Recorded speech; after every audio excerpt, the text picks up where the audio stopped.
আজকে আমরা বন্ধুরা মিলে বেড়াতে এসেছি উলবেড়িয়া থেকে 15 কিলোমিটার দূরে বেলাড়ি নদীর ধার, গঙ্গার ধার, ভাগীরথী নদীর ধার, 58 গেট তীরবর্তী নদী।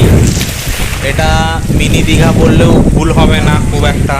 এত সুন্দর প্রাকৃতিক হাওয়া আর চরটা কি সুন্দরভাবে সাজিয়েছে।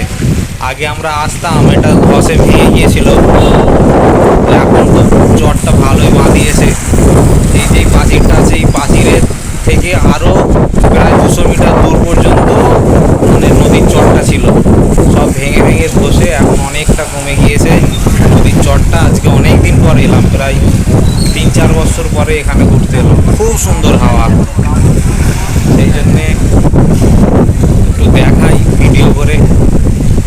এই যে নদীর চর আমাদের দেখতে পাচ্ছেন, অনেকটা দূর ছিল, আস্তে আস্তে চর ভাঙতে ভাঙতে মন্দির সংলগ্ন এরিয়ায় চলে এসছে। কি সুন্দর প্রাকৃতিক রূপ, নদীর কি ঢেউ, যেন দীঘার মতো ঢেউ আসছে। বাইক নিয়ে তো প্রায় নদীর ধারে চলেই এসেছে সকলে।